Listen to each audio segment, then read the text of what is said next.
Okay विद्यार्थियों, पिछले दिनों आपने देखा उद्यमिता विकास जो फाउंडेशन कोर्स के तहत आपका एक विषय है, उस विषय में हमने पहली इकाई की चर्चा पूरी की है। आपको ओवरव्यू भी सबसे पहले वो भी बताया था कि इस सब्जेक्ट का अर्थ क्या है, सब्जेक्ट क्यों पढ़ना आवश्यक है, इसके लाइफ में क्या उपयोगिता है, ये सब आपने देखा है। इसके बाद हमने सेकंड इकाई में आपने देखा होगा, सिलेबस आपने देखा होगा, उसमें दो पार्ट हैं। एक पार्ट है आपका टारगेट सेटिंग का है, और दूसरा जो हमारा पार्ट था वो था कम्युनिकेशन स्किल का। कम्युनिकेशन स्किल पर हमने पिछले वीक में हमने चर्चा की है। इसी का जो एक पार्ट है वो है आपका टारगेट सेटिंग और इस्टेब्लिशमेंट ऑफ आइडियाज। ये टॉपिक आपका इसी इकाई का सेकंड इकाई का फर्स्ट पार्ट है। इस प्रकार आज हमारी ये इकाई करीब करीब पूर्ण हो जाएगी। हम इसके सारे महत्वपूर्ण बिंदुओं की चर्चा करेंगे और इसके साथ हम ये भी कोशिश करेंगे कि ये सारी चीजें जो आप पढ़ रहे हैं, चाहे लक्ष्य प्राप्ति हो, चाहे आप विचार हो, आइडियाज हो, या सेल्फ कॉन्फिडेंस हो, इस इकाई में काफी कुछ चीजें दे रखी है। ये सारी चीजें केवल इंटरप्रेन्योरशिप के फील्ड में जाने वाले व्यक्तियों के लिए ही जानना अनिवार्य नहीं है, बल्कि इन सारी चीजों का महत्व हर व्यक्ति के जीवन में है। जैसे पहली बात आती है आपकी लक्ष्य की बात। आप देखिए, लक्ष्य विहीन कार्यों में केवल भटकाव ही नहीं होता है, अपितु वे निरर्थक और व्यर्थ भी होते हैं। आप सब लोग बीकॉम फर्स्ट सेम में हैं, आपने कोई ना कोई टारगेट अपना डिसाइड किया होगा, कोई ना कोई लक्ष्य आपने तय किया होगा कि मुझे बीकॉम में क्यों पढ़ना है, मुझे आगे बीकॉम के बाद क्या करना है। डेफिनेटली आप सबका कोई ना कोई लक्ष्य रहा होगा। अगर ये लक्ष्य हमारा नहीं है और हम केवल इसलिए पढ़ रहे हैं कि चूंकि ग्रेजुएशन करना है, स्नातक करना है, तो वास्तव में उससे प्राप्त तो कुछ नहीं कर पाएंगे। हर व्यक्ति का कोई ना कोई लक्ष्य होता है। तो सीधी सी बात है, लक्ष्य का इम्पोर्टेंस आपको समझ में आ रहा होगा। यदि हम ऐसा कोई कार्य करते हैं जिसका कोई एम ही नहीं है, जिसका कोई टारगेट ही नहीं है, तो डेफिनेटली ऐसा जो कार्य हम कर रहे हैं उसमें न केवल निरर्थक है, बल्कि हम समय का भी उसमें दुरुपयोग कर रहे हैं। कोई समय का उपयोग हम नहीं कर पा रहे हैं। तो डेफिनेटली इससे आप समझ रहे होंगे कि लक्ष्य का कितना इंपॉर्टेंस होता है एक व्यक्ति के जीवन में। अब दूसरी बात आती है व्यवसाय के दृष्टिकोण से। यदि हम देखें, आपके दृष्टिकोण से भी हम चर्चा करेंगे। लक्ष्य प्रबंध कार्यक्रम का अंतिम बिंदु है। जब हम व्यवसाय की बात करते हैं तो डेफिनेटली ये आपका अंतिम बिंदु, लास्ट पॉइंट है आपका। क्यों है लास्ट पॉइंट, थोड़ा सा अपन उसको समझते हैं कि जब एक व्यक्ति व्यवसाय उद्योग की स्थापना की परिकल्पना करता है, उसके मन में बहुत सारे आइडियाज होते हैं। उन आइडियाज पर वो काम करना जब शुरू करता है तो निश्चित रूप से उत्पत्ति के जितने भी साधन आपके हो सकते हैं, फैक्टर्स हो सकते हैं, उन सबको अरेंज करता है, सब में कोऑर्डिनेशन रखता है, प्रोडक्शन शुरू करता है। प्रोडक्शन जब तैयार हो जाता है कोई वस्तु का उत्पादन, तो उसको मार्केटिंग के बारे में सोचता है, क्योंकि उसका अंतिम उद्देश्य है कि जिस व्यक्ति के लिए वस्तु बनाई जा रही है उस व्यक्ति तक वो वस्तु पहुंचे। तो निश्चित रूप से आप समझ गए होंगे कि जितनी प्रोसेस वो करता है, जो एक्सरसाइज वो करता है बिजनेसमैन, उसका अंतिम उद्देश्य ये होता है कि अंतिम व्यक्ति तक वस्तु की पहुंच जिसके लिए वस्तु बनाई गई है। तो आप समझ गए होंगे लक्ष्य प्रबंध कार्यक्रम का अंतिम बिंदु है। पूरी धुरी पूरा काम इसी के इर्द गिर्द घूमता, हम दिन भर इसी में लगे होते हैं कि जो टारगेट हमने तय कर रखा है वो टारगेट को अचीव कैसे किया जाए, वो टारगेट को कैसे प्राप्त किया जाए, हमारा पूरी ऊर्जा उसी में लगी हुई होती है। आपके जीवन में भी यही है कि आपने भी जो लक्ष्य तय कर रखा है, अब जब तक, जैसे आप कुछ विद्यार्थी सोचोगे ग्रेजुएशन करने के बाद मुझे कॉम्पिटिटिव एग्जाम्स की तैयारी करना है, मुझे बैंक पीओ बनना है, जो भी आपका लक्ष्य हो सकता है। कोई हो सकता है कोई विद्यार्थी सोच रहा होगा मुझे आईएएस बनना है, यूपीएससी पीएससी के एग्जाम के माध्यम से मुझे अपना करियर बनाना है, कुछ सोचेंगे मुझे एंटरप्रेन्योर बनना है। तो आपकी पढ़ाई का भी एक लक्ष्य है, और इसलिए आप ये लक्ष्य आपका कब पूरा होगा, जब आप उसको प्राप्त कर लेंगे। तो निश्चित रूप से लक्ष्य जो आपका है वो आपके लिए अंतिम बिंदु है। पढ़ाई की बात कर रहा हूं मैं आपको। और व्यवसाय में अगर हम देखें, हमने टारगेट तय कर लिया कि हमें इस बार इतना काम करना है। जैसे हमारा टारगेट पूरा हुआ, हम क्या करते हैं, टारगेट आपका पूरा हो गया, हम अंतिम अगले लक्ष्य की ओर चले जाते हैं। तो हम उसी लक्ष्य की प्राप्ति के लिए सतत रूप से प्रयास करते रहते हैं। तो लक्ष्य हो गया आपका, अंतिम बिंदु है आपका प्रबंध का। नेक्स्ट, अब आपके सिलेबस में बहुत सारी चीजें दी हुई है, अपन उनकी चर्चा करेंगे। पहले उन मेन बिंदुओं की चर्चा करेंगे जिसको समझना बहुत आवश्यक है। सबसे पहली बात आती है कि एक टारगेट जब हम सेट करते हैं तो उसका प्रोसेस क्या होगा, हम किस प्रकार से हमारे टारगेट को तय करें। मैं यहाँ व्यवसाय की बात कर रहे हैं, आप अपने जीवन में भी देखें, उसका भी इंपॉर्टेंस। आप स्वयं को अगर अपने एक एंटरप्रेन्योर की जगह यदि आप अपने आप को खड़ा करेंगे तो भी आप पाएंगे कि मैंने भी जो लक्ष्य तय कर रखा है या मुझे जो लक्ष्य आगे तय करना है, उस लक्ष्य का प्रोसेस यही होना चाहिए जो आप अपने स्क्रीन पर देख रहे हैं। पहली चीज है आपका लक्ष्य निर्धारण के लिए कि जब भी हम कोई टारगेट तय करते हैं तो हमारे पास कोई ना कोई प्लान हो। बगैर प्लानिंग के हम कोई भी लक्ष्य की प्रोसेस आपकी तैयार नहीं हो सकती। लक्ष्य का निर्धारण करने के लिए बहुत जरूरी है कि हम कोई ना कोई प्लान बनाकर कार्य करें। जैसे आप भी स्टडी कर रहे होंगे, आपका भी स्टडी का कोई प्लान होगा। यदि आप स्टडी प्लान करके यदि करते हैं तो निश्चित रूप से जो आपने लक्ष्य तय कर रखा है मार्क्स प्राप्त कर लाने का, उसमें आप निश्चित रूप से सक्सेस होंगे। वही चीज आपके बिजनेस में भी आती है। यदि हम व्यवसाय में भी कोई लक्ष्य तय करना चाहते हैं तो उसके लिए हमें पहले कोई ना कोई प्लानिंग करना होती है। और प्लान क्या होगा, क्या करना है, कौन सा उत्पादन करना है, कैसे करना है, कहाँ से मशीन अरेंज करेंगे, कहाँ से श्रमिक अरेंज करेंगे, पैसा कहाँ से लगाएंगे, इन सब के बारे में एक प्लान आपके पास होना चाहिए। क्योंकि इन्हीं प्लान के आधार पर हम कोई टारगेट सेट करते हैं। तो पहली इंपॉर्टेंट चीज होगी लक्ष्य के लिए, लक्ष्य निर्धारण के लिए, कि आप प्लान से काम करें, कोई योजना आप बनाएं। दूसरा है, बड़ी इंपॉर्टेंट चीज है ये, पेशेंस और सेल्फ कॉन्फिडेंस। धैर्य और आत्मविश्वास दोनों बड़े महत्वपूर्ण होते हैं लक्ष्य निर्धारण की प्रक्रिया में। हो सकता है कि हम जो लक्ष्य तय कर रहे हैं उसमें उसको प्राप्त करना संभव न हो सकता है ये चीजें हमारे हो, हमने कोई ऐसे लक्ष्य भी तय कर लिए हो जिसके लिए हमें बहुत अधिक मेहनत करने की आवश्यकता होगी, या उस लक्ष्य को प्राप्त करने के लिए सबसे पहले आपको स्वयं को अपने आप को तैयार करना पड़ेगा। तो कोई भी लक्ष्य आप तय करें, इसमें पेशेंस और सेल्फ कॉन्फिडेंस दोनों बड़े महत्वपूर्ण रोल अदा करते हैं। दोनों के बारे में हम आगे भी चर्चा करेंगे, आगे भी चीज आएगी। सेल्फ कॉन्फिडेंस होता क्या है, वहां पर हमको विस्तार से हम इस चीज को निश्चित रूप से देखेंगे। तीसरी चीज है, हमें कोई भी काम यदि करना है तो डिसिप्लिन होकर करना है। यदि हम अनुशासित होकर यदि कोई कार्य करते हैं तो ये मान के चलना कि आपका सक्सेस होने का रेट आपका ज्यादा ही होगा, मतलब आप निश्चित रूप से सफलता प्राप्त करेंगे। यदि लाइफ में डिसिप्लिन यदि नहीं है तो आप मान के चलना हम कोई भी लक्ष्य को प्राप्त नहीं कर सकते, भले हम उसका निर्धारण कर लिया हो। तो लक्ष्य निर्धारण के लिए बहुत जरूरी है कि हम डिसिप्लिन होकर कार्य करें। डिसिप्लिन होने का मतलब है कि मुझे कोई लक्ष्य मैंने तय किया है तो मुझे उसमें कौन कौन सी स्टेप लेना होगी, उसमें कितना समय मुझे देना पड़ेगा, कितने समय मुझे काम करना होगा, कितने समय के बाद मुझे विश्राम करने की आवश्यकता होगी, कौन से मार्केट में पहुंचने के लिए मुझे क्या किन किन चीजों का सहारा लेना होगा। ये सारी चीजें आपकी आती है अनुशासन के अंतर्गत। तो अनुशासन का मतलब हो गया है कि जो टारगेट हम बनाएंगे, जो टारगेट हमें अचीव करना है, उस टारगेट को प्राप्त करने के लिए आप किस तरीके से कार्य संपादित करेंगे उसकी योजना बना लेना कहलाएगा कि आपने उस काम को स्टेप बाय स्टेप करने के लिए अपने आप को तैयार कर लिया है। नेक्स्ट आता है कि लक्ष्य निर्धारण करते समय में किन किन बातों को ध्यान में रखना पड़ेगा। अगर मान लिया आप मार्केट में कोई वस्तु पहुंचाना चाहते हैं, किसी चीज का प्रोडक्शन करना चाहते हैं, या आप सेवा क्षेत्र में जाना चाहते हैं, कहीं भी आप जाना चाहते हैं, तो आप जब भी कोई अपना टारगेट फिक्स करेंगे तो टारगेट फिक्स करने के पहले आपको किन किन बातों पर विशेष फोकस करने की आवश्यकता है, हम उनकी चर्चा करेंगे। सबसे पहली चीज है, अगर मुझे एंटरप्रेन्योर की बनना है, मुझे चाहे सेवा क्षेत्र में जाना है या निर्माण के क्षेत्र में जाना है, सबसे पहले मुझे देखना पड़ेगा कि बाजार में उससे संबंधित परिस्थिति है क्या। कोई भी टारगेट में बनाऊं, अगर मैंने मार्केट सर्वे नहीं किया है, अगर मैं बगैर मार्केट सर्वे किए यदि मैं लक्ष्य का निर्धारण करता हूं तो निश्चित रूप से मुझे सफलता प्राप्त करने में निश्चित रूप से संदिग्ध होगी सफलता प्राप्त करना। यह सफलता प्राप्त करने में मुझे कई प्रकार की कठिनाइयों का सामना करना पड़ेगा। तो पहली इंपॉर्टेंट चीज होती है कि जब भी आप कोई लक्ष्य तय करें एंटरप्रेन्योरशिप के फील्ड में जाने के लिए, तो सबसे पहले हम बाजार संबंधी जो भी परिस्थितियां उनका सघन रूप से अध्ययन करें। मतलब सीधी सी बात है जिसकी हमने पहले भी चर्चा की थी, आपने सिलेबस में भी देखा होगा कि मार्केट सर्वे सबसे महत्वपूर्ण फैक्टर होता है लक्ष्य निर्धारण के पहले। तो आप अगर एंटरप्रेन्योर, तो आप कोई भी लक्ष्य तय करें, किसी भी फील्ड में आप जाएं, चाहे आप सेवा में जाएं, निर्माण में जाएं या व्यापार के क्षेत्र में जाएं, सबसे पहले आपको तात्कालिक जो बाजार की परिस्थितियां हैं उनका ज्ञान होना नितांत आवश्यक है।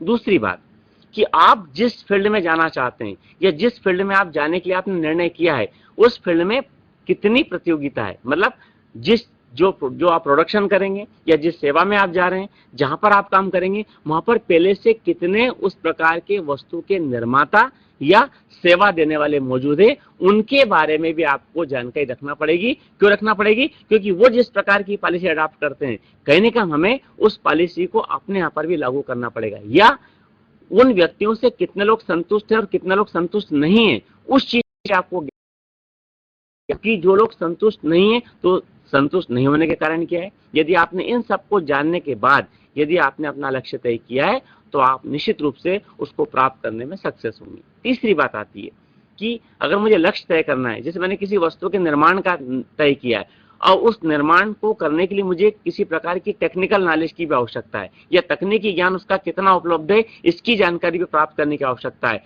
तो तीसरी इंपॉर्टेंट चीज होगी कि आप उत्पादन प्रक्रिया के अंतर्गत किस प्रकार की तकनीक आप अडॉप्ट करेंगे, उसका भी आपको पहले अध्ययन कर लेना चाहिए। अब यहाँ पर एक प्रश्न उठता है कि मान लीजिए आप जिस प्रकार की इंडस्ट्री में जाना चाहते हैं, उस प्रकार का टेक्निकल नॉलेज आपके पास नहीं है, तो आपको क्या करना पड़ेगा? इस प्रकार की टेक्निकल व्यक्ति जो मौजूद हैं, उन व्यक्तियों से आपको संपर्क करना पड़ेगा, उनसे आपको कंसर्न करना पड़ेगा, उनको अपना प्रोजेक्ट प्लान समझाना पड़ेगा। वो बताएंगे कि आपको इस प्रकार के प्रोजेक्ट में किस प्रकार की टेक्निक का इस्तेमाल होगा और ये टेक्निक आपको कहां से प्राप्त होगी।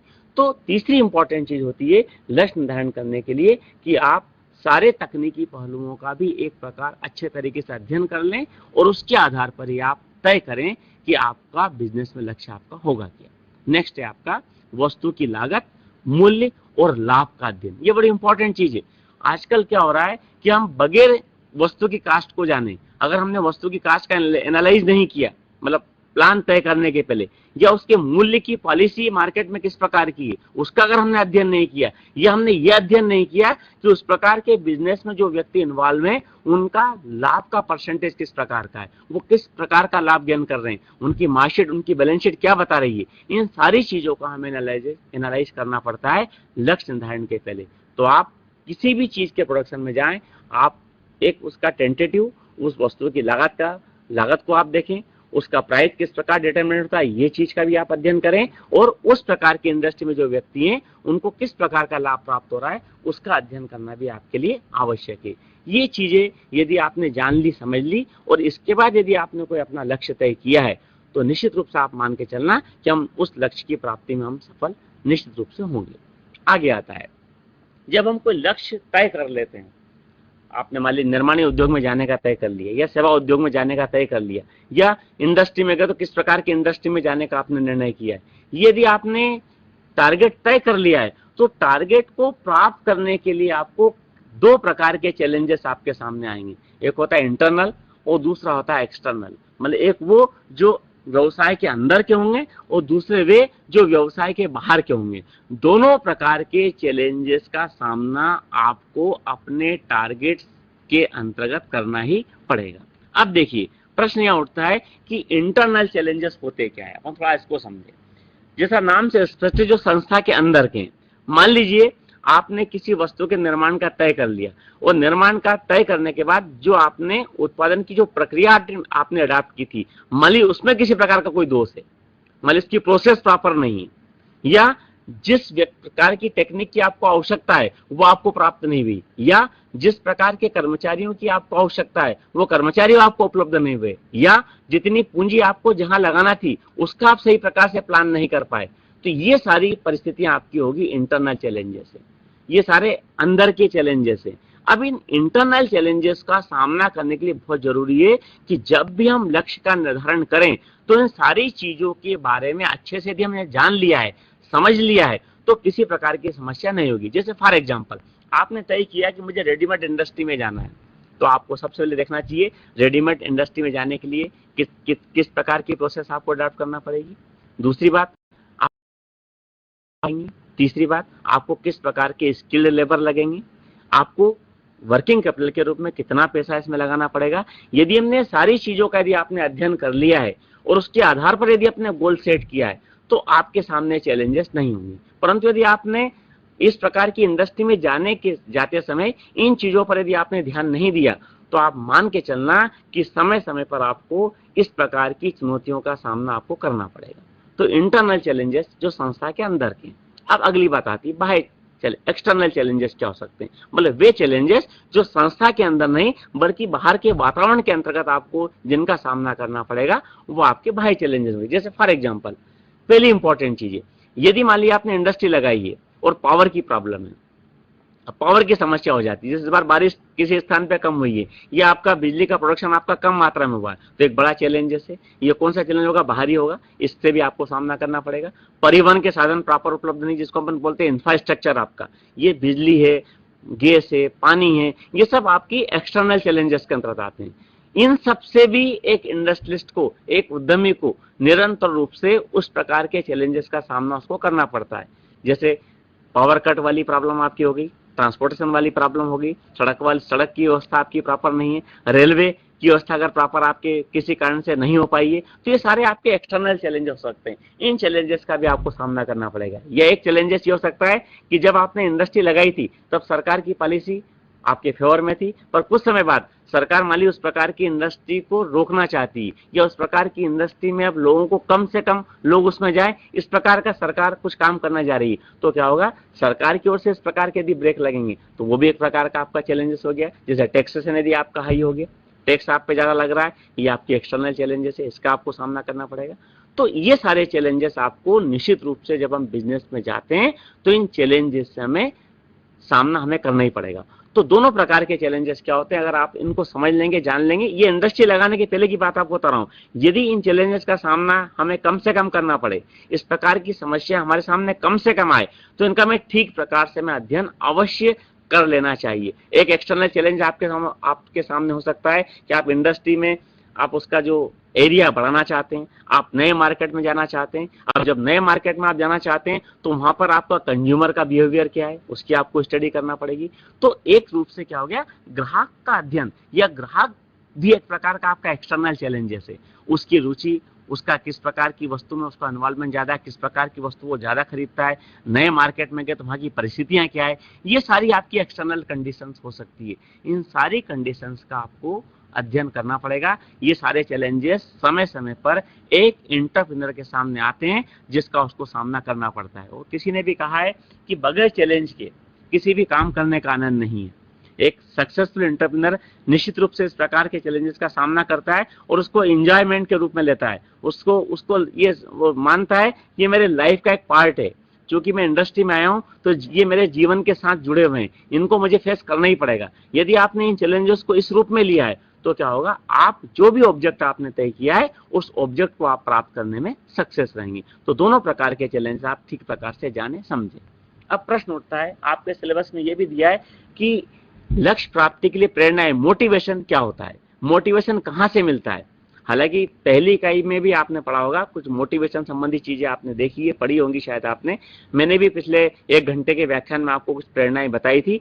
ये फिर से हम एक बार यहाँ पर उन चीज का रिवीजन होगा कि प्रेरणाएं होती क्या है। तो प्रेरणा का मतलब होता है एक व्यक्ति की इच्छा, सोच और दृष्टिकोण में केवल परिवर्तन ही नहीं लाती है प्रेरणाएं, बल्कि उसमें आत्मविश्वास भी जगाती है। जैसे फॉर एग्जांपल, आपको इंडस्ट्री लगाना चाहते हैं और इंडस्ट्री लगाने के लिए सरकार आपसे कहती है कि हम आपको इस प्रकार की इंडस्ट्री लगाने के लिए हम कई प्रकार की आपको रियायत देंगे, कई प्रकार की आप छूट देंगे, कई प्रकार के हम आपको प्रलोभन देंगे, कई प्रकार की प्रेरणाएं हम देंगे। तो क्या होगा, इससे व्यक्ति की सोच बदलेगी, उसका दृष्टिकोण बदलेगा, और जब ये दोनों चीज परिवर्तित होगी तो निश्चित रूप से उसमें सेल्फ कॉन्फिडेंस भी आएगा।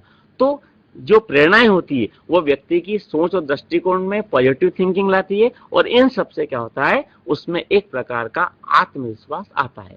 तो अभिप्रेरणा किसी भी व्यक्ति को या स्वयं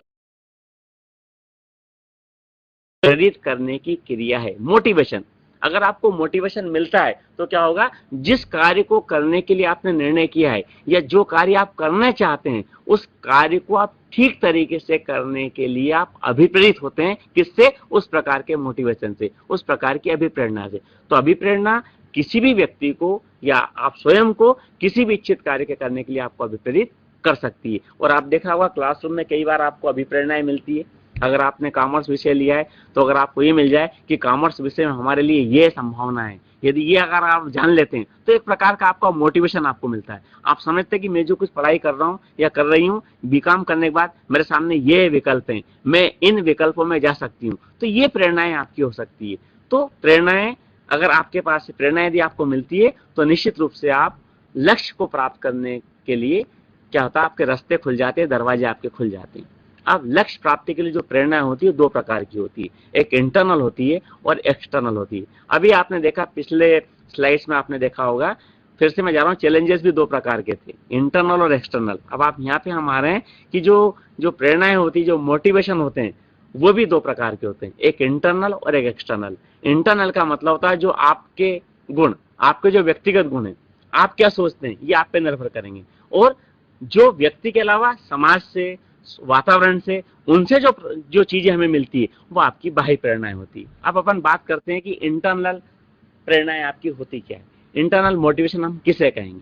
अब पहली इंपॉर्टेंट चीज है, कोई भी व्यक्ति जिसका थिंकिंग पॉजिटिव होगा, अगर आपका सोच सकारात्मक है, इसका मतलब आप किसी न किसी कार्य के लिए अभिप्रेरित निश्चित रूप से होंगे। और जिसका सोच लगातार नेगेटिव चलता रहता है, जो कभी अच्छी चीज सोचते ही नहीं, जिसके दिमाग में कभी अच्छी चीज आती ही नहीं, इसका मतलब क्या है, आप में इंटरनल मोटिवेशन आप में बिल्कुल भी नहीं है। अब ये सकारात्मक सोच कैसे आएगा? सकारात्मक सोच का मतलब होता है हम जब भी हर दिन जब उठते हैं तो हम किसी नए आइडिया के साथ, किसी अच्छी चीज के साथ यदि हम सोच उठते हैं तो निश्चित रूप हमारा दिन बहुत अच्छा जाता है। और यदि हमने स्टार्टिंग जब हम उठते हैं उसी से हमारे मन में कोई नेगेटिव यदि विचार चलता है तो पूरे दिन हमारा उसी रूप में व्यतीत होता है। तो ये पहली इंपॉर्टेंट चीज है कि आप में सकारात्मक सोच होना चाहिए, पॉजिटिव थिंकिंग आप में होना चाहिए। यदि पॉजिटिव थिंकिंग यदि आप में होगी तो आप जो भी लक्ष्य आपने तय किया है आप निश्चित रूप से उसको प्राप्त करेंगे। जैसे आप विद्यार्थी हैं, अगर आपको उन्हें चल रहा है कि मैं परीक्षा में इतने % मार्क्स ला के दिखाऊंगा, देखना इस बार कुछ भी हो जाए मेरा परसेंटेज ये रहेगा, अगर आप ये सोचते हैं तो निश्चित रूप आप उसको हासिल करेंगे। और यदि आपको ये लग रहा है नहीं नहीं मैं तो ये लक्ष्य को प्राप्त नहीं कर सकता, मैं तो 30, 40, 50% से ऊपर नहीं जाऊंगा, मुझे लग रहा है ऐसा, तो ये क्या हो गया, आप उसी रूप में उसको देखेंगे। तो आपका अगर सोच यदि पॉजिटिव है तो आप जो भी लक्ष्य आपने तय कर लिया है, चाहे वो लक्ष्य कितना ही कठिन क्यों न हो, आप उस लक्ष्य को प्राप्त करने में काफी हद तक सक्सेस होंगे। तो पहली चीज हो गई कि आप में पॉजिटिव सोच हो। अगर आप इंडस्ट्री में भी जाना चाहते हैं तो आपके लिए सबसे पहली चीज है पॉजिटिव सोच हो। क्यों? क्योंकि इंडस्ट्री में यदि आप जाएंगे तो वहां पे आपने देखा होगा पहली और इंपॉर्टेंट चीज होती है रिस्क। अब यदि आप रिस्क से घबराएंगे, यदि आपको लगता है कि इस व्यवसाय में तो रिस्क है, नहीं मैं तो नहीं उठा पाऊंगा, मैं नहीं कर पाऊंगा, आप कुछ नहीं कर पाएंगे। और यदि आपने सोच लिया कि देखिए अगर मुझे इंडस्ट्री में जाना है तो रिस्क फैक्टर तो सबसे महत्वपूर्ण है, इससे हटकर मैं कार्य नहीं कर सकता, इसको इग्नोर नहीं कर सकता, तो क्या होगा, आप उस लक्ष्य को प्राप्त करने में सक्सेस भी होंगे। तो पहली चीज है कि आप में पॉजिटिव सोच हो। दूसरी चीज है कि आप में डिजायर, अचीवमेंट के लिए डिजायर आपके पास होना चाहिए कि मुझे हासिल करना है, मैं ये लक्ष्य प्राप्त करके रहूंगा। अगर ये सोच यदि आपके मन में है तो आप ये मान के चलना कि आप अंदर से मोटिवेटेड हैं। यदि आप में किसी उपलब्धि की, अचीवमेंट प्राप्त करने की आप में इच्छा ही नहीं है, आप चाहते ही नहीं कि मुझे कोई अचीवमेंट मिले, क्या होगा, ये आप में किसी प्रकार की प्रेरणा नहीं है। जैसे अभी आपके यहाँ कुछ दिनों पहले सारे कॉलेजों में यूथ फेस्टिवल चल रहे हैं। अब यूथ फेस्टिवल में हमारे कुछ विद्यार्थियों ने भाग लिया होगा, कुछ ने सोच रखा होगा कि देखना इस बार मैं जिले तक जाऊंगा, मैं संभाग तक जाऊंगा, मैं यूनिवर्सिटी तक जाऊंगा, मैं स्टेट तक जाऊंगा, ये आपने सोच रखा होगा, आपकी इच्छा होगी। यदि ये शायद आपके मन में है तो आप क्या होगा, आप प्रयास करेंगे उसके लिए। आपको पता होगा कि ये कंपटीशन इतना आसान नहीं जितना मैं समझ रहा हूँ। एक कॉलेज लेवल पे कंपटीशन को मैंने सहज में पूरा कर लिया, क्योंकि मेरे स्टूडेंट थे, मेरे ही सभी मित्र थे, उन्हीं के बीच मैंने अपनी बात रखी, मेरे अपने प्राध्यापक साथी थे, उन्हीं के बीच मैंने अपनी बात रखी। अब जब मैं स्टेट लेवल पे जाऊंगा तो मुझे निश्चित रूप से ज्यादा मेहनत करना पड़ेगी।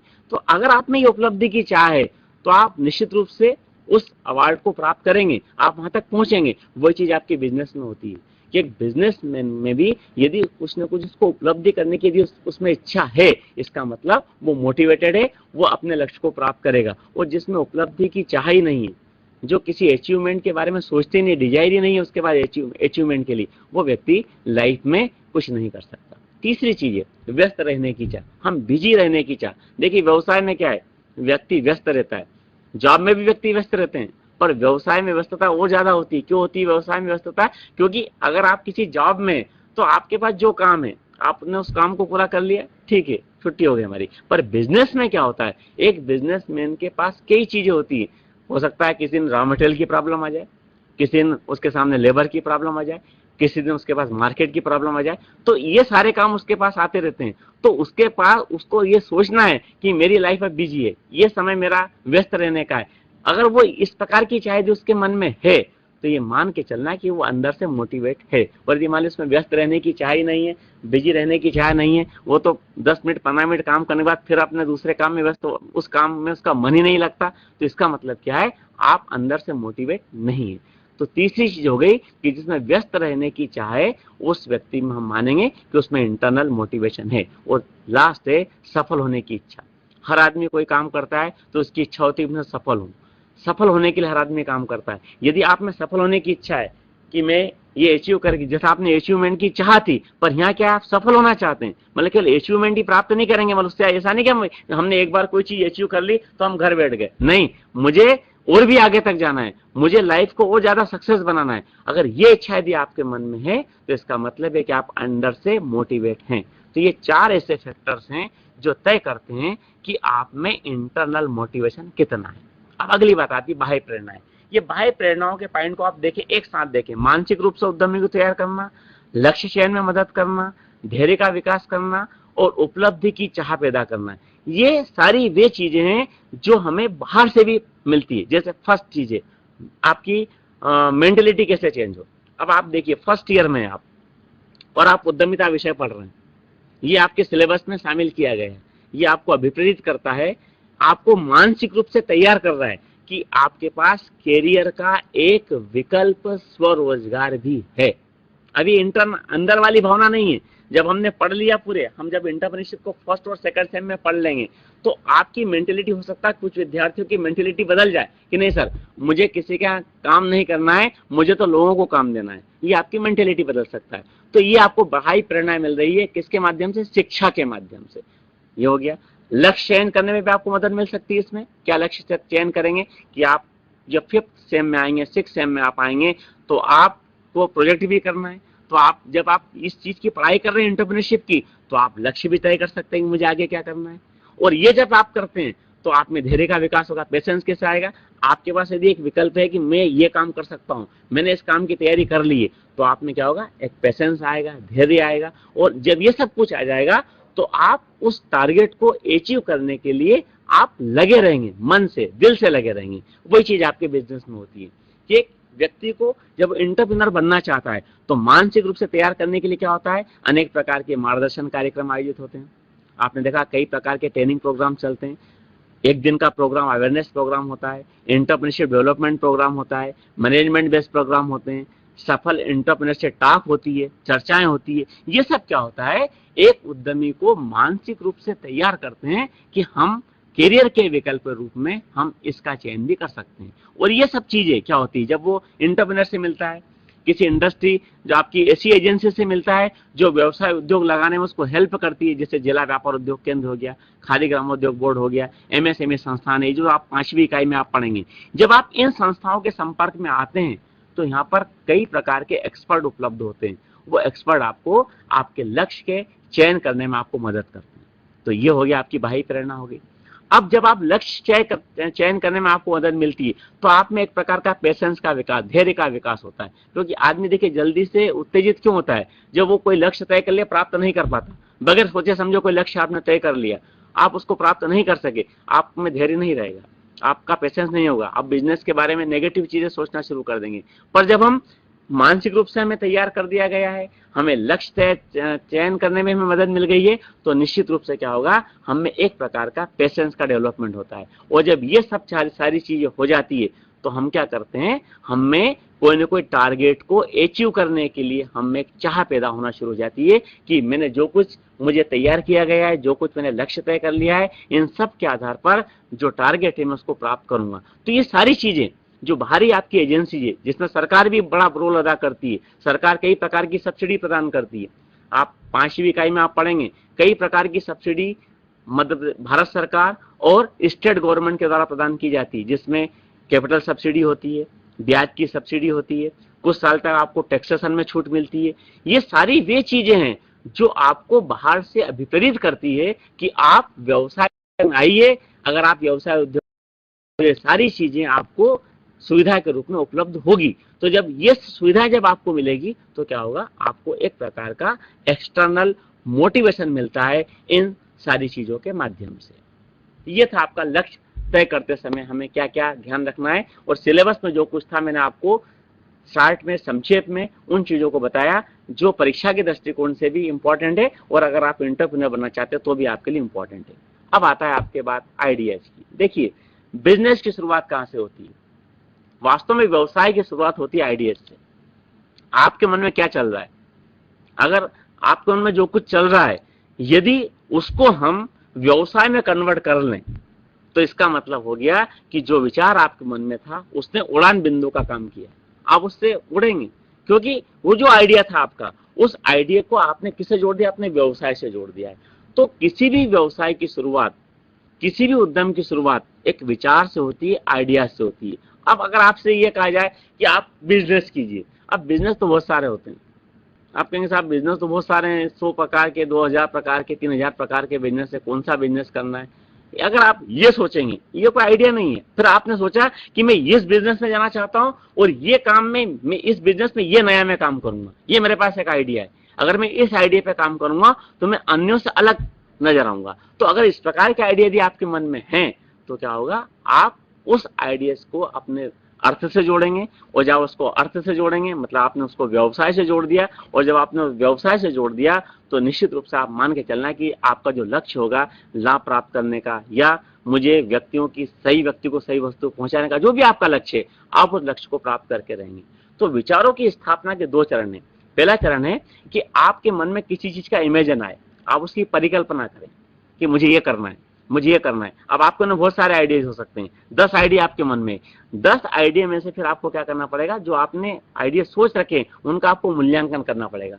ये देखना पड़ेगा कि उसमें से कौन सा आइडिया ऐसा है जिसको हम अर्थ से जोड़ सकते हैं। आइडिया तो बहुत सारे हमारे पास हो सकते हैं, रोज हमारे मन में बहुत सारे विचार चलते हैं, रोज हम उठते तो पता है ये भी कर लें, ये भी कर लें, ये भी कर लेंगे, ये भी कर लेंगे, बहुत सारे आइडियाज है। पर हम उस आइडियाज के बारे में ये देखना पड़ेगा कि उसका हम मूल्यांकन करके ये देखें कि अगर मैंने कोई व्यवसाय इंडस्ट्री के मेरे मन में प्लान है तो उस प्लान को सक्सेस बनाने के लिए मुझे किन किन चीजों की आवश्यकता होगी, वो चीजें मैं कहां से उपलब्ध होगी, क्या उन चीजों को मैं आसानी से उपलब्ध कर पाऊंगा, उन सारी चीजों के लिए मुझे पर्याप्त मात्रा में धन उपलब्ध हो सकेगा नहीं हो सकेगा, उसके लिए मार्केटिंग उपलब्ध होगी या नहीं होगी, उस वस्तु के बारे में उपभोक्ता का सोच क्या है। इन सारे पहलुओं के आधार पर आपको उस विचार का मूल्यांकन करना पड़ता है।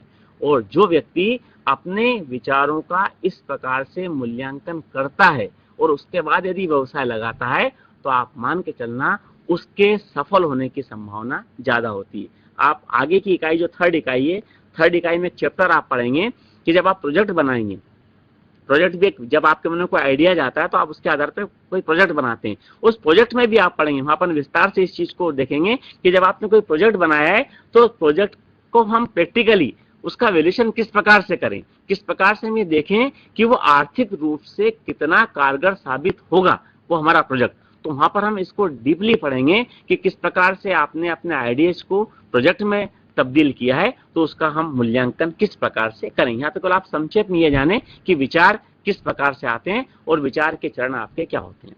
अब प्रश्न उठता है कि जो आपके मन में आइडियाज आते हैं वो आइडियाज के सोर्सेस क्या हैं, कहाँ से आइडियाज हमारे मन में आते हैं।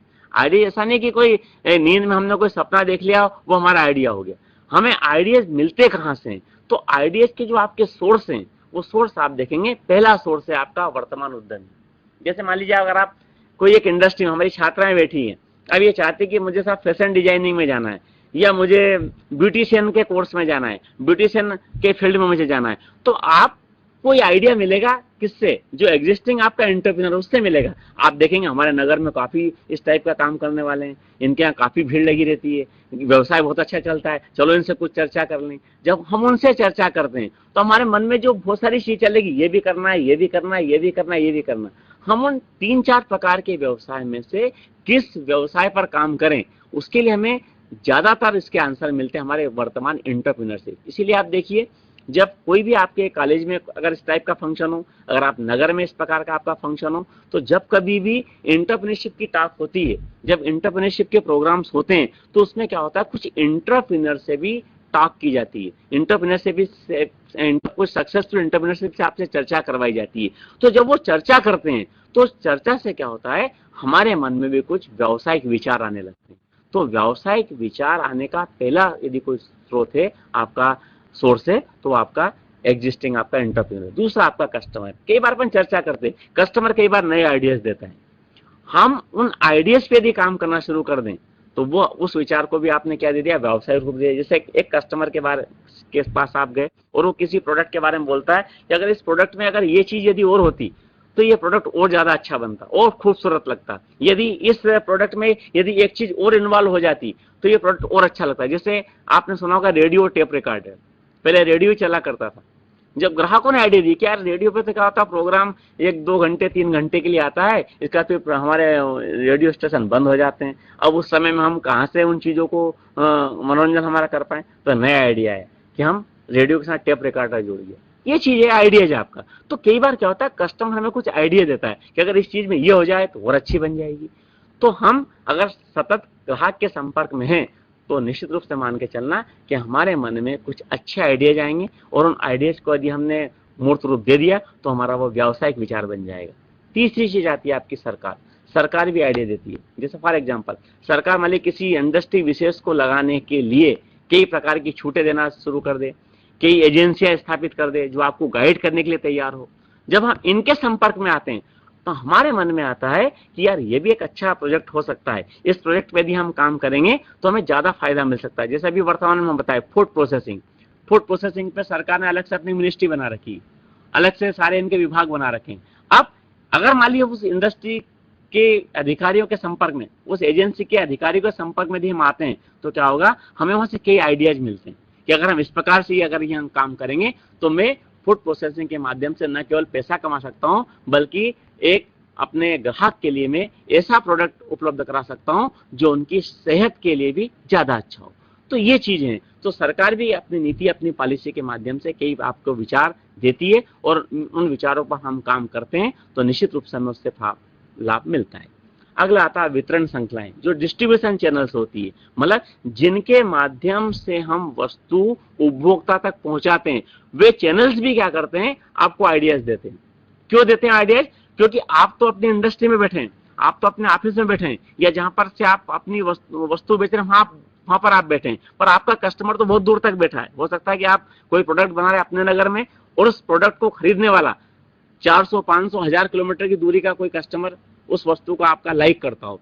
तो अगर वो जो चैनल, जिस चैनल के माध्यम से वस्तु वहां तक पहुंचती है, उनका जो फीडबैक है, वो फीडबैक भी हमें कई बार नए विचार देता है कि सर आपकी वस्तु के बारे में लोग बहुत अच्छा सोचते हैं, परंतु इसमें एक चीज वो ये परिवर्तन चाहते हैं कि अगर इसका पैकिंग ऐसा कर दिया जाए तो ये वस्तु और ज्यादा उपयोगी हो सकती है, या इस वस्तु को अगर और इसको छोटा बना दिया जाए, मतलब जिसको ड्यूरेबल अपन बोलते हैं, जो कम स्थान घेरे, अगर ऐसा कुछ कर दिया जाए तो और आपके कस्टमर बढ़ सकते हैं। तो ये आइडिया आपको मिला, एक आप ये आइडिया भी आपको किससे मिला, वितरण श्रृंखला से मिला, जो कौन है, आप नहीं है, मतलब जिसके माध्यम से वस्तु आप कस्टमर तक पहुंचाते हैं। तो इस प्रकार के आइडियाज हमें वितरण श्रृंखलाओं से भी मिल सकते हैं। अगला, रिसर्च और डेवलपमेंट। आज आप देखिए, आप कॉमर्स के स्टूडेंट हैं, आप आगे 5th सेम में आप पढ़ेंगे, आप इनकम टैक्स एक सब्जेक्ट आपका होगा। आपने देखा होगा इनकम टैक्स के अंतर्गत जब आप पर्टिकुलर इस टॉपिक पे जाएंगे, डिडक्शन पे आप जाएंगे, तो आपको पता लगेगा कि सरकार शोध और विकास पे कितना फोकस कर रही है। मतलब वो अगर आप इस प्रकार के शोध पे अगर पैसा इन्वेस्ट करते हैं तो 100%, 150%, कुछ पे 200% तक आपको आपके लाभ में से रिबेट मिल रही है, छूट मिल रही है आपको। तो शोध और विकास, जब डेवलपमेंट, जब आपका रिसर्च होता है किसी चीज का, तो रिसर्च से भी हमें नए आइडिया मिलते हैं। आप स्वयं देखिए, जैसे आपने स्वयं ने देखा होगा, हम जब पढ़ा करते, जब पेन, अगर हमें एक ही पेन अगर मान लीजिए हमें खरीदना पड़ता था, 3 कलर का अगर पेन की हमें आवश्यकता थी, हमें 3 पेन अलग अलग खरीदना पड़ते थे। पर रिसर्च, शोध हुआ कि नहीं, हम एक ही पेन के माध्यम से, एक ही उससे हम तीनों की आवश्यकता की पूर्ति कैसे कर सकते हैं। एक रिसर्च, एक वो हुआ, आपने आपने घर में इन हाउस इस प्रकार का शोध करवाया और एक नई चीज को आपने बाजार में लॉन्च कर दिया। तो ये चीजें आप अपने मोबाइल के क्षेत्र में देख लीजिए, निरंतर शोध से क्या हो रहा है, नई नई वस्तुएं, नए नए आइडियाज आ रहे हैं और उन आइडियाज पे काम करते हैं। तो हम क्या कर सकते हैं, हम उन विचारों को व्यवसाय स्वरूप प्रदान कर सकते हैं। अगला, आज की तारीख में ऐसी कई रिसर्च मैगजीन्स हैं, पत्र पत्रिका हैं, आपके इलेक्ट्रॉनिक जो संचार माध्यम है, कम्युनिकेशन के जितने माध्यम है, ये सारे माध्यम में आप देखिए, इनमें भी किस प्रकार की चीजें आपको दिखाई जाती है या पढ़ने को मिलती है जिससे आपके मन में कुछ आइडिया जा सकते हैं। हम उन आइडियाज पे भी हम काम करते हैं तो वो भी हमारा व्यावसायिक रूप ले सकता है। ठीक इसी प्रकार से आप देख रहे होंगे कई जगह प्रदर्शनियां लगती है, व्यापारिक मेले लगते हैं और इन प्रदर्शनियों और मेले में केवल आपके नगर के ही नहीं, आपके जिले के ही नहीं, आपके प्रदेश के ही नहीं, बल्कि कई देश के, कई प्रदेश के व्यक्ति वहां पर आके अपनी वस्तु का डेमोन्स्ट्रेशन करते हैं, प्रदर्शनियां लगाते हैं, व्यापारिक मेले में बताते हैं कि आपकी वस्तु आप जो बना रहे हैं उसकी क्या उपयोगिता है, क्या यूटिलिटी है। जब हम इन सारी चीजों को देखते हैं, जानते हैं, तो हमारे मन में भी आइडिया आता है कि हमें भी कुछ करना चाहिए, हम भी इस प्रकार का काम कर सकते हैं, इस व्यवसाय में हम भी जा सकते हैं। तो ये सारे आइडियाज देने की आपकी सारे सोर्सेस हैं जिनके माध्यम से आपके मन में कोई विचार आ सकते हैं और उन विचारों को आप व्यवसाय में तब्दील कर सकते हैं। तो ये था आपका किस प्रकार से हम आइडियाज प्राप्त करें और आइडियाज पे काम करें।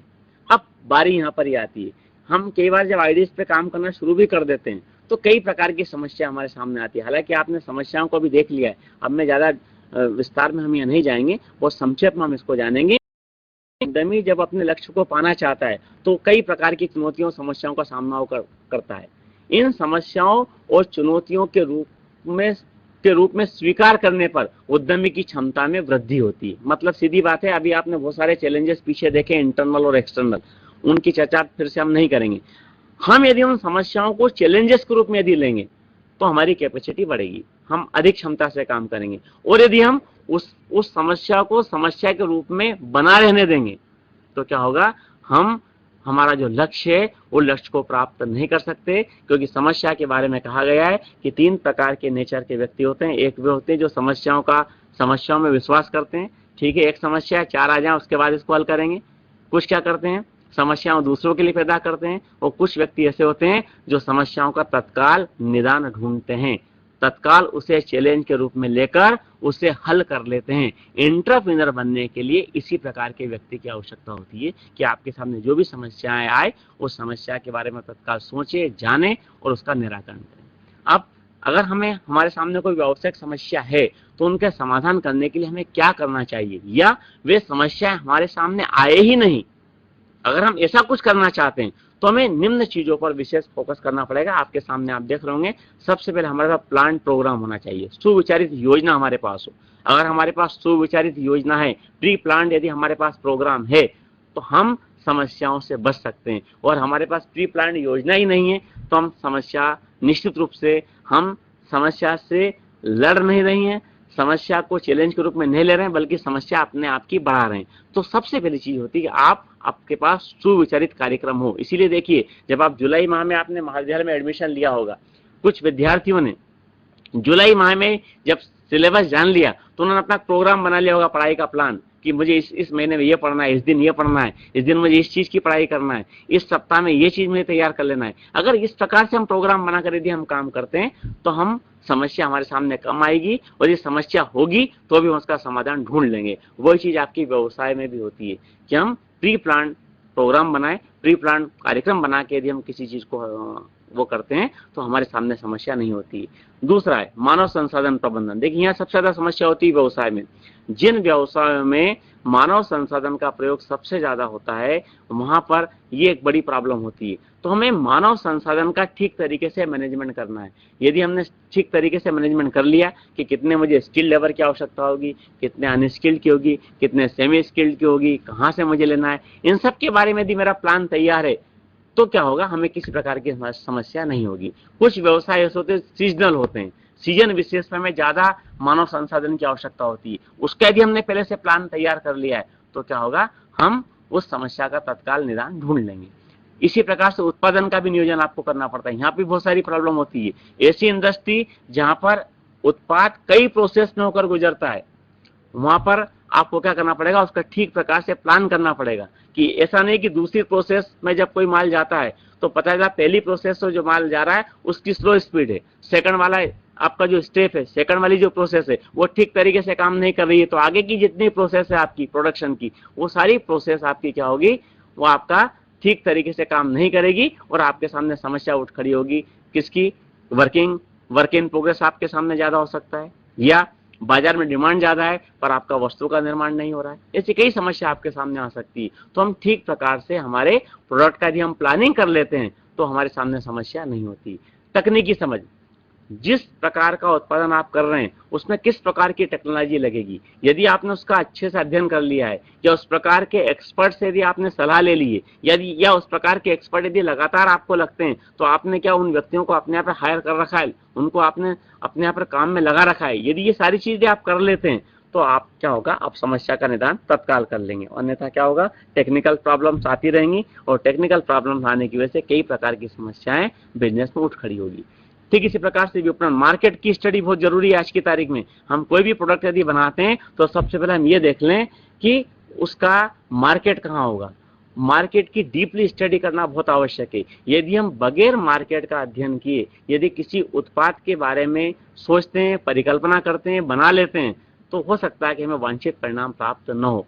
तो हम जिस प्रकार की वस्तु में हम जा रहे हैं, कंज्यूमर प्रोडक्ट में जा रहे हैं, तो हमें वास्तव में देखना पड़ेगा कंज्यूमर प्रोडक्ट आपका मार्केट है किस प्रकार का। कंज्यूमर प्रोडक्ट जो आप बना रहे हैं उसको, वस्तु को लाइक करने वाले की एज क्या है, उनका शिक्षा का स्तर क्या होगा, तमाम प्रकार की चीजों का अध्ययन करने के बाद यदि हम किसी प्रोडक्ट के बारे में यदि सोचते हैं या उस पर काम करते हैं तो हमारे सामने समस्याएं कम होती है। तो आप समस्या का समाधान करने के लिए यदि हमने इन चीजों को ध्यान दिया तो हमारे सामने समस्याएं कम होगी। अब अगर समस्या है भी तो उसका निदान ढूंढने के लिए एक बहुत बड़ा तरीका है कि क्रिएटिविटी बहुत इंपॉर्टेंट है। अगर आप में क्रिएटिविटी है, यदि आपका सोच का प्रक्रिया यदि अच्छी है, चिंतन प्रक्रिया यदि आपकी प्रॉपर है, यदि अगर आपके पास ये सोच इस प्रकार का पॉजिटिव है, तो आप मान के चलना कि कई समस्याएं आपकी स्वतः ही समाधान हो जाएगा। किसने ठीक कहा है, सृजनात्मकता चिंतन प्रक्रिया है जिसके द्वारा किसी समस्या का मौलिक और उपयोगी ढंग से समाधान किया जा सकता है।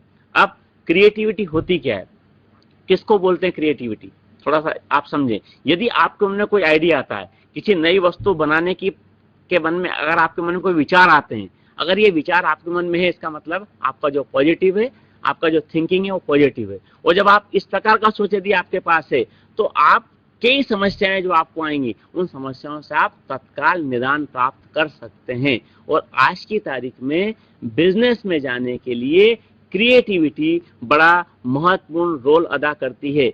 अगर आप में क्रिएटिविटी नहीं है तो आप एंटरप्रेन्योर बन सकते हैं, सक्सेसफुल एंटरप्रेन्योर नहीं बन सकते। कि उसका रीजन स्पष्ट है कि मार्केट में रोज नए परिवर्तन आ रहे हैं। हम देखते हैं आज जो प्रोडक्ट मार्केट में 10 दिन बाद, 2 महीने बाद, 1 महीने बाद उसमें कोई नया स्वरूप आपका आ जाता है सामने। तो अगर आपका सोच इस प्रकार का क्रिएटिव होगा तो आप क्या करेंगे, तत्काल उस चीज में परिवर्तन कर लेंगे। और ये सोचिए अगर आपका क्रिएटिव नहीं है तो क्या होगा, आप ज्यादा दिन तक बिजनेस में नहीं टिक पाएंगे। अब सृजनात्मकता यदि आप में है तो उससे क्या फायदे होते हैं या उससे आप क्या क्या चीजें प्राप्त कर सकते हैं, हम उन पर थोड़ा डिस्कस कर लें। अगर आप में क्रिएटिविटी है तो आप नए उत्पाद का परिचय किससे करवाएंगे, आपसे नहीं, मार्केट से। मार्केट से मतलब कंज्यूमर से। अगर आपका सोच क्रिएटिव होगा तो आप जो व्यक्ति, ऐसे उपभोक्ता जो लंबे समय तक एक ही वस्तु का उपभोग कर रहे हैं, आप उसके स्थान पे नई वस्तु प्रस्तुत करेंगे। और जब आप नई वस्तु उसके सामने प्रस्तुत करेंगे तो क्या होगा, वो पुरानी वस्तु की अपेक्षा उसको ज्यादा लाइक करने लगेंगे। वो सोचने लगेंगे कि यार हम तो इतने साल से इस प्रकार की चीज का इस्तेमाल कर रहे थे, इससे ये एडवांटेज नहीं मिल रहा था, पर जो नया प्रोडक्ट मार्केट में आया है इससे मुझे ये भी लाभ मिलना शुरू हो गया। एक ही वस्तु 2-3 आवश्यकताओं की पूर्ति कर रही है। अगर इस टाइप की चीजें यदि आप लाते हैं, इसका मतलब आप में क्रिएटिविटी है। तो क्रिएटिविटी वाले व्यक्ति क्या करते हैं, बाजार में नए उत्पाद को हमेशा मार्केट में नई चीज को लॉन्च करते रहते हैं। अगली बात, दूसरी इंपॉर्टेंट चीज, आप ध्यान दें इस चीज पे कि हम कच्चे माल के नए और श्रेष्ठ स्रोतों की खोज करते हैं अगर आप में क्रिएटिविटी है। एक एग्जांपल छोटा सा, अभी आप देखिए इको फ्रेंडली का जमाना है, हर लोग बोलते हैं सर इको फ्रेंडली चीजें बनना चाहिए।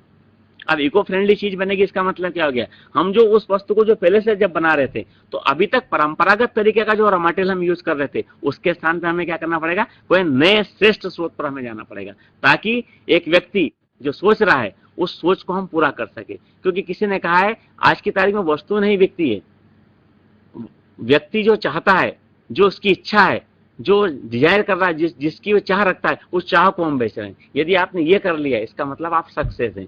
तो क्रिएटिव सोच वाला व्यक्ति क्या करता है, जो रॉ मटेरियल उसके नए नए स्रोत ढूंढता है कि हम इस चीज के उत्पादन के लिए नया श्रेष्ठतम कच्चा माल किस प्रकार से प्रयोग कर सकते हैं। दूसरा एग्जांपल मैं आपको देना चाहता हूं। आपके घर में लाइट फिटिंग हुआ होगा, जो पुराने मकान होंगे उसमें लाइट फिटिंग का आप काम देख रहे होंगे, बड़ी पुरानी सी स्ट्रिप, लकड़ी की, वुडन की स्ट्रिप होगी, ठीक है, उसमें वही चीज लगी, हेवी मटेरियल आपका है। अब क्या हो गया, आप देखिए स्वयं, अब जो मकान आपके बन रहे हैं वहां पे लाइट फिटिंग का जब काम हो रहा है तो इस टाइप की टेक्नोलॉजी का प्रयोग कर रहा है, जिसमें हम कम समय में या कम स्थान घेरे हुए हम ज्यादा अच्छे से हमारा वो काम संपादित कर सकते हैं। तो ये आपका हो गया, नया आइडिया आपके मन में हो गया। अब ये काम कौन करेगा, जिसका सोच आपका क्रिएटिव होगा। तीसरी चीज आप देख रहे होंगे, पुराने जमाने में जो आपके पाइप्स बनते थे, पाइप्स का एग्जांपल इसलिए दे रहा हूं कि हर जगह आप देख रहे होंगे उसमें सीमेंट का प्रयोग ज्यादा होता था, आयरन का प्रयोग ज्यादा होता था, और आज आप देखिए उसके स्थान पे क्या हो गया, नए प्लास्टिक के आपके, ताकि इजीली हम हैंडलिंग कर सकें। अगर हेवी आइटम बड़े हों, उनको हमें ट्रांसपोर्टेशन में प्रॉब्लम है, पर वो काम यदि हमारा उनसे भी चल सकता है तो हमने क्या किया, उसके स्थान पर हमने किसी नई चीज का, नए उस प्रोडक्ट को बनाने में हमने जो रॉ मटेरियल है उसका स्वरूप हमने बदल दिया। तो कच्चे माल का जो स्वरूप भी बदलने का या कच्चे माल के नए स्रोत की खोज भी वही व्यक्ति कर सकता है जिसका सोच क्रिएटिव हो। ठीक इसी प्रकार से जो लेटेस्ट टेक्नोलॉजी से उत्पादन प्रक्रिया की शुरुआत वही व्यक्ति कर सकता है जिसका सोच क्रिएटिव हो, और जो सोचता है कि नहीं मैं तो जो कर रहा हूँ यही करूंगा, मुझे अपने व्यवसाय में किसी प्रकार का परिवर्तन नहीं करना है, मैं तो जितने मेरे कंज्यूमर है, कस्टमर है, वो उतने के बीच मुझे वस्तु बेचना है, वो कुछ नया नहीं कर पाएगा। परंतु यदि आप चाहते हैं कि आज के हिसाब से, मॉडर्न टेक्नोलॉजी के हिसाब से मुझे अपनी प्रोडक्शन की प्रक्रिया की शुरुआत करना है, तो व्यक्ति वही व्यक्ति ये काम कर सकता है जिसमें क्रिएटिविटी हो। नए बाजार की खोज भी वही करेगा जिसमें क्रिएटिविटी हो। क्योंकि हम अगर मान ली 50 साल से एक ही बाजार में वस्तु बेच रहे हैं, एक ही में बेचेंगे, परंतु अगर आप में क्रिएटिविटी है, आप सोचते कि नहीं नए कंज्यूमर भी ढूंढना है, नए कस्टमर तक भी मुझे वस्तु पहुंचाना है, तो आप लग जाएंगे नए बाजार की खोज में। और नए बाजार की खोज करने के लिए आप नए बाजार में अनुसंधान करना शुरू कर देंगे, वहां में कस्टमर का बिहेवियर जानना आप शुरू कर देंगे, वहां का कस्टमर क्या चाहता है, वहां किस प्रकार की प्रतियोगिता है, इन सारी चीजों के बारे में आपके मन में आइडियाज आना शुरू हो जाएंगे। तो क्रिएटिविटी वाला जो व्यक्ति होता है वो निरंतर नए बाजार की खोज भी करता रहता है। और लास्ट है श्रेष्ठ प्रारूप का चयन। श्रेष्ठ प्रारूप से हमारा मतलब है, आप कॉमर्स के स्टूडेंट है, हम देखते हैं बिजनेस करने के तरीके एकाकी व्यापार हो सकता है, पार्टनरशिप आपकी हो सकती है, कोऑपरेटिव फर्म आपकी, कोऑपरेटिव इंस्टीट्यूट आपकी हो सकती है, कंपनी आपका एक तरीका हो सकता है। तो अगर मान लिया आप में क्रिएटिव सोच है, अब आप नए मार्केट में जाना चाहते हैं और अभी आप एकाकी व्यापार के रूप में बिजनेस कर रहे हैं, अब आपको एक ज्यादा लोगों की व्यक्तियों की आवश्यकता है, आप पार्टनरशिप के बारे में सोचेंगे। और भी अगर आपको वाइड जाना है, आप देश विदेश में भी वस्तु बेचना चाहते हैं, तो आप कंपनी का फॉर्मेशन करेंगे। तो श्रेष्ठ प्रारूप का चयन करने के लिए भी हमें क्रिएटिविटी की आवश्यकता होती है। तो क्रिएटिविटी यदि आप में है तो निश्चित रूप से आप मान के चलना, हम बिजनेस को नई ऊंचाई दे सकते हैं। इसी में आप ये भी पढ़ेंगे कि एक सीक्वेंस प्लान आपकी इस इकाई में ये भी है कि आपने ऊपर पढ़ा कि प्लान तो होना चाहिए, पर प्लान होगा कैसे। तो आप देखिए इन 5-6 प्रश्नों का उत्तर यदि आपने ढूंढ लिया, जान लिया, तो आप समझ जाएंगे कि एक सीक्वेंस प्लानिंग होती क्या है, क्रमबद्ध योजना हम कहते हैं किसे हैं। तो निर्धारित लक्ष्यों की प्राप्ति के लिए देखिए ये प्रश्न आ गया है, 1 मिनट, ठीक।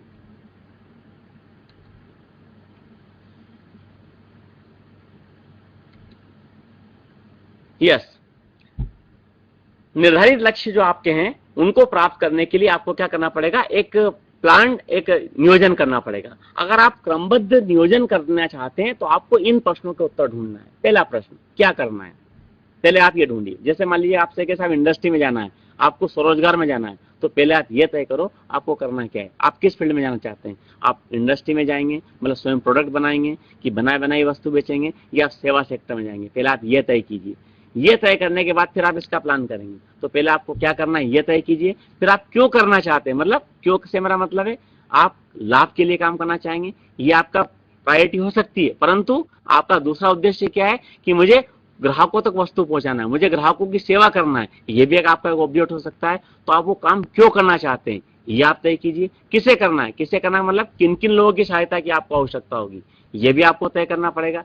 कितने प्रकार के लेबर लगेंगे, मैंने अभी आपको बताया, मशीनें कहाँ से लाएंगे, रॉ मटेरियल कहाँ से लाएंगे, इन सब के बारे में सब जब हम सारे उत्पादन के जितने फैक्टर हैं इन सब का संयोजन जब आप करेंगे तो अब हमें पता चलेगा कि हम किन किन व्यक्तियों के माध्यम से ये काम संपादित कर सकते हैं। फिर दूसरी चीज, कब करना है, कब से मेरा मतलब ये कि हम इंडस्ट्री अगर लगाने के बारे में सोच रहे हैं तो कब हम उसको शुरुआत करेंगे। यदि कोई प्रोडक्ट मुझे बनाने का मैंने निर्णय किया है तो ये मुझे मार्केट में कब प्रस्तुत करना है, इसके बारे में भी आपको सोचना पड़ेगा। इसके बाद नेक्स्ट इसमें कैसे करेंगे, कैसे से मतलब है कौन सी टेक्निक को आप इस्तेमाल करेंगे, मॉडर्न टेक्नोलॉजी को इस्तेमाल करेंगे। तो इन सारी चीजों का अगर आप प्रश्न का उत्तर ढूंढते हैं तो आपको पता चलता है कि हम किस प्रकार से एक क्रमबद्ध तरीके से प्लान कर सकते हैं। अब जब आप क्रमबद्ध तरीके से जब प्लान करते हैं तो उसके कौन कौन से चरण होते हैं, मैं बहुत संक्षेप में आपको बताऊंगा, समय की एक मर्यादा है। आप पॉइंट्स को देख लें कि मुझे अगर प्लानिंग करना है क्रमबद्ध तो मेरे सबसे पहले उद्देश्य का निर्धारण करना पड़ेगा कि मैं किस उद्देश्य से काम कर रहा हूं,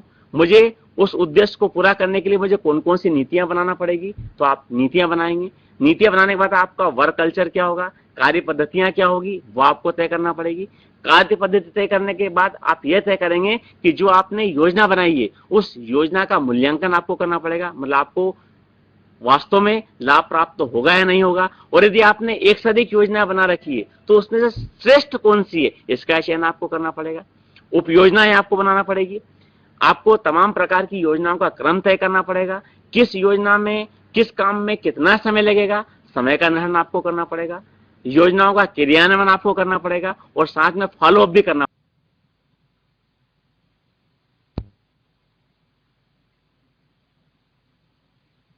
समस्याएं आपके सामने आई है तो ये सारी चीजें होती है एक क्रम मध्य नियोजन के चरण में। इन सारी चीजों को जानने पर हम बता सकते हैं कि किस प्रकार से हमारा क्रम तय होगा। इसी में आपको यह भी देखना है गाइडेंस। देखिए एक निर्देश लगातार चलते हैं बिजनेस में। आप कॉमर्स के विद्यार्थी से ज्यादा चर्चा में नहीं करूंगा, कई जगह आप पढ़ रहे होंगे, प्रबंधन के सिद्धांत में भी आप पढ़ेंगे आगे जाकर कि डायरेक्शन निर्देशन लगातार हमारा चलता रहता है। निर्देशन, आदेश देना, मार्गदर्शन देना, प्रशिक्षण देना और कंट्रोल करना, ये सारी चीजें आपकी गाइडेंस में शामिल है। तो गाइडेंस की प्रक्रिया के अंतर्गत क्या क्या चीजें आती है, दिशा निर्देश देना आपका इसके अंतर्गत आएगा, निरीक्षण करना आएगा, लगातार आपको संप्रेषण करना पड़ेगा, कर्मचारियों को मोटिवेट करना पड़ेगा, सारी प्रक्रियाओं में जितनी भी आप भूमि श्रम जो भी आपने अरेंज करके जितने विभाग आपके हैं इन सब में आपको कोऑर्डिनेशन बना के रखना पड़ेगा। और कोऑर्डिनेशन बनाने के साथ साथ जो लक्ष्य आपने तय किया है वो लक्ष्य को प्राप्त करने के लिए आपको समय समय पर उन कार्यों पर कंट्रोल भी करना पड़ेगा। ये सारी चीजें आपकी दिशा निर्देश की प्रक्रिया में शामिल है। डायरेक्शन की प्रोसेस में यह सब चीजें आपकी आती है कि आप आदेश से शुरू करेंगे, मार्गदर्शन से आप शुरू करेंगे और कंट्रोल पे जाके आपका इसका समापन होगा। अब सेल्फ कॉन्फिडेंस, आपके सिलेबस में संक्षेप में यह भी है कि सेल्फ कॉन्फिडेंस का इंपॉर्टेंस क्या है। तो देखिए सेल्फ कॉन्फिडेंस का आप अगर इसका मतलब आप समझना चाहते हैं आप इन तीन चीजों को पढ़ लें। यह कार्य मैं कर सकता हूं, यदि यह भावना आप में है इसका मतलब आप में सेल्फ कॉन्फिडेंस है। मुझ में इस कार्य करने की क्षमता है, यदि ये विचार आपके मन में इसका मतलब आप में सेल्फ कॉन्फिडेंस है। और मैं इस कार्य में अवश्य सफल होऊंगा, अगर ये विचार आपके मन में मतलब आप सेल्फ कॉन्फिडेंट पर्सन है। और यदि आप शुरू से सोचे मैं ये कार्य नहीं कर सकता, मुझ में काम करने की क्षमता नहीं है, मैं इस कार्य में सफल नहीं हो सकता, मुझ में ये चीज गुण नहीं है, अगर ये सारे विचार यदि आप में है इसका मतलब आप में आत्मविश्वास नहीं है। सेल्फ कॉन्फिडेंस का मतलब होता है व्यक्ति का अपने आप पर भरोसा। यदि आपका अपने आप पर ही भरोसा नहीं है तो आप कहीं भी सफल नहीं हो सकते। जैसे फॉर एग्जांपल बीकॉम में एडमिशन ले लिया, मैं कैसे पास करूंगा, मुझ में तो अकाउंट्स पढ़ने की क्षमता नहीं, मेरा तो अकाउंट्स कमजोर है इसलिए मैं सफल नहीं हो पाऊंगा। यदि ये विचार यदि आपके मन में चल रहे होंगे तो आप सक्सेस नहीं होंगे। और यदि आप ये सोचेंगे नहीं मैं करके दिखाऊंगा, चाहे मेरा सब्जेक्ट 12 तक साइंस रहा हो, मैं करके दिखाऊंगा, एक काम मुझ में क्षमता है, मैं इतने घंटे पढ़ सकता हूँ, मैं जान सकता हूँ, समझ सकता हूँ, तो क्या होगा, इसका मतलब आप में कॉन्फिडेंस है। तो कॉन्फिडेंस यदि व्यक्ति में नहीं है तो वो कहीं भी सक्सेस नहीं हो सकता, बिजनेस में भी नहीं हो सकता।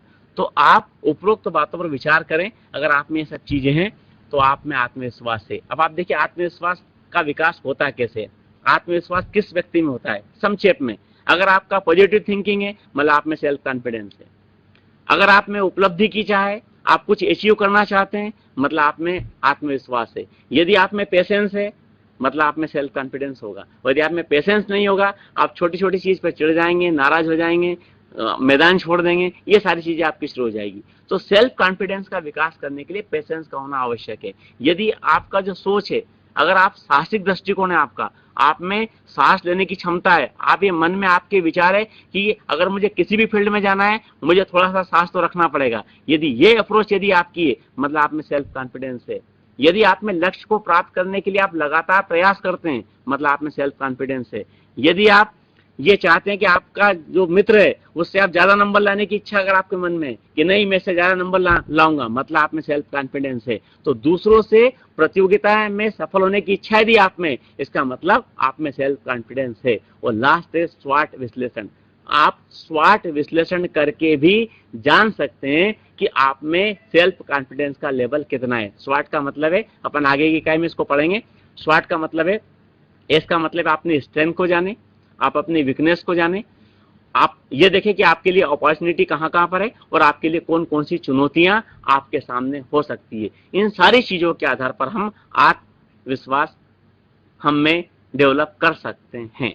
अब चूंकि समय हमारा पूर्ण हो रहा है, हमारे विद्यार्थी जरा स्क्रीन पर देखें, इसको पढ़ें आप जरा। Source of business ideas is, मतलब हमारे मन में व्यावसायिक विचार कहां से आते हैं। आप इसको पढ़ें विकल्प को और आपका सही उत्तर ढूंढने की कोशिश करें कि कौन सा विकल्प आपका ठीक हो सकता है, कि आप में आइडियाज आते कैसे हैं। आपको आइडियाज देता कौन है, कस्टमर देता है या प्रेजेंट एंटरप्रेन्योर देता है या डिस्ट्रीब्यूशन चैनल देती है, या ये सब लोग हमें मिलकर हमें आइडियाज दे सकते हैं कि आप इस बिजनेस में जा सकते हैं। कोई भी मुझे इस प्रश्न का उत्तर दे कि व्यावसायिक विचार कहां से आते हैं। मैंने सारी चीजें एक्सप्लेन की है, अगर आपने नोट की हो, सुना हो, समझा हो, तो इस प्रश्न का उत्तर आप देने की स्थिति में हैं। यस, पन्ना से चले, पीजी पन्ना, पीजी पन्ना। कोई स्टूडेंट बताए कि आपके मन में ये सोर्स कहां से आते हैं, बिजनेस के आइडियाज कौन देता है इनमें से। ऑप्शन पीजी कॉलेज पन्ना। हेलो, हाँ यस, जबलपुर। चलिए चलिए पचपड़ी से। हेलो सर, मेरा नाम रवि हाँ। है। हाँ सर ऑप्शन डी, डी। क्यों, ऐसा क्यों है सर? क्योंकि ये तीन। हाँ बोलिए, सर ऐसा क्यों है? ग्राहक की आइडिया देता है आपको। हाँ सर, ग्राहक ये आइडिया देता है कि क्या करना चाहिए, कैसे, यानी अपना माल को, यानी जो भी अपन अपना सामान बनाते हैं उसको बेचने का, ये यानी कितने ग्राहक हो रहे हैं, उससे भी अपन। नहीं, ग्राहक क्या आइडिया देगा आपको, मैं ये पूछ रहा हूँ। बिजनेस में आपको आइडियाज कैसे देता है कस्टमर? आप स्वयं हो, आप कोई वस्तु खरीदते हैं और आपको उसमें कोई कमी लगती है, कोई अच्छाई लगती है, या आप उसमें कोई एडिशन चाहते हैं, आप किसको बताते हैं? दुकानदार को बताते हैं, एंटरप्रेन्योर को बताते हैं? बताते हैं या नहीं? नो। बताते हैं। इसका मतलब इससे क्या मिलता है, उसको आइडिया मिला कि नहीं मिला? हाँ यस सर। ठीक है। आपका एंटरप्रेन्योर जो वर्तमान में काम कर रहा है वो भी कई आइडिया आपको देता है। अगर आप जिस बिजनेस में जा रहे हो उस प्रकार के अगर आपके यहाँ 5-7 एंटरप्रेन्योर पहले से हैं, अगर आप उनसे भी चर्चा करते हैं तो आपको भी कुछ आइडिया मिलता है। और जो आपकी डिस्ट्रीब्यूशन चैनल जिसकी मैंने चर्चा की थी, वो भी क्या करते हैं, आपको आइडिया देते हैं। तो बिजनेस आइडियाज हमें इन सब लोगों से मिलते हैं। ठीक है, बैठिए। नेक्स्ट क्वेश्चन, अगला देखिए आप स्क्रीन पर। ऐसे मानवीय गुण जो कि मनुष्य को स्वयं की क्षमताओं और योग्यताओं के प्रति आश्वस्त कर सकता है। Dooj human qualities which made him confident about self capacity and qualification. इनमें से कौन सा तत्व है जो व्यक्ति में क्या कर सकता है, उसे आश्वस्त कर सकता है? यस। हेलो। हाँ बोलिए। कहाँ से? शासकीय महाविद्यालय मनावर से सर। हाँ बोलिए, मनावर से बोलिए सर। इसका इसमें आत्मविश्वास होना चाहिए। ए, पहला ऑप्शन। कौन सा? पहला वाला ए ऑप्शन सर, आत्मविश्वास। अच्छा, अगर आत्मविश्वास यदि आप में है, इसका मतलब आप अपनी क्षमताओं और योग्यताओं के प्रति आश्वस्त हैं। मतलब अगर आप में कॉन्फिडेंस होगा तो आप ये मान के चले कि आपका सक्सेस रेट बढ़ेगा, आपकी क्षमता और योग्यताओं का आप ठीक तरीके से मूल्यांकन कर पाएंगे। ठीक है, यही आपका जवाब है और कुछ? हाँ यही सर, यही जवाब है। अच्छा, अगर आप में अति आत्मविश्वास है और कॉन्फिडेंस है तो क्या स्थिति बनेगी? अगर आप पढ़ाई कर रहे हैं और आप और कॉन्फिडेंट हैं, क्या स्थिति होगी? सक्सेस आप हो पाएंगे या नहीं हो पाएंगे? अरे सर मैं तो सब आत्मविश्वास होना चाहिए। हैं? हो क्या जाएंगे सक्सेस, नहीं कर पाएंगे सक्सेस आप? हो जाएंगे सर, हेलो आत्मविश्वास सर। होना चाहिए आत्मविश्वास होना चाहिए कि ओवर कॉन्फिडेंस होना चाहिए? और और कंपटीशन होना चाहिए। क्या हो हैं? हेलो, सर हाँ सर। Hello sir. हाँ, क्या होता है ओवर कॉन्फिडेंस, किसको कहते हैं? हाँ बताइए सर, शिवपुरी से। Yes sir, Shivpreet sir. हाँ आत्मविश्वास तथा अतिरिक्त विश्वास सर, इस बार हाँ स्वयं का विश्वास एवं अतिरिक्त विश्वास, जैसे अपन को किसी किसी भी चीज को अतिरिक्त जान लेना सर। मतलब जो क्षमता है नहीं वो काम करने के लिए बोलना, ये ओवर कॉन्फिडेंस होता है। जो चीज मुझ में है ही नहीं और मैं उसके बारे में सोच रहा हूँ, यार सर ये भी मैं कर लूंगा, ठीक है, तैरना आता नहीं है पर बोलो नदी पार कर लूंगा सर, अगर ये आपका ओवर कॉन्फिडेंस है, आप सक्सेस नहीं हो पाएंगे। तो बिजनेस में या लाइफ में सक्सेस यदि आपको होना है तो आप में सेल्फ कॉन्फिडेंस का होना बहुत आवश्यक है, ठीक है। और कोई प्रश्न हो तो आप पूछ सकते हैं, अन्यथा समय हमारा हो रहा है, ठीक। ये रेफरेंस आप देखिए, ये जो जो भी मैंने कुछ मैटर लिया है, कुछ पॉइंट्स लिए हैं, कुछ आपको चीजें मैंने आपको दिखाई है, ये 2 बुक्स आप कंसल्ट कर सकते हैं। एंटरप्रेन्योरशिप डेवलपमेंट, एक राजीव शर्मा एंड राजन शर्मा की बुक है इससे, और एक एंटरप्रेन्योरशिप डेवलपमेंट यूसी गुप्ता की बुक है। इनसे मैंने संपर्क किया है, इनसे मैंने कुछ चीजें आपको देने का कोशिश की है, ठीक। और हेलो, कोई, आरडीपीजी कॉलेज मंडला। हाँ हेलो बोलिए, हाँ बोलिए। हेलो सर, आपने बताए थे समस्या समाधान एवं सृजनात्मक में कुछ पॉइंट हाँ। थे, उसका 5वां नंबर है विपणन अध्ययन, आप उसको एक हाँ। और बार बता सकते हैं? यस, विपणन अध्ययन क्यों आवश्यक है? देखिए आज की तारीख में क्या है, वस्तु बनाना आसान है और बेचना बहुत कठिन है। आप स्वयं जानती हैं, आप कहाँ से, शिवपुरी से, कहाँ, मंडला से? आपने देखा होगा मंडला में, मंडला। यस, मंडला में आप अगर जाएंगे तो कई वस्तु बनाने की जानकारी तो आपको मिल जाएगी, आप कई प्रोडक्ट बनाने की ट्रेनिंग आपको मंडला में उपलब्ध हो जाएगी, परंतु वस्तु बनाने से ज्यादा इंपॉर्टेंस किस चीज का है, उसको मार्केटिंग कैसे की जाए।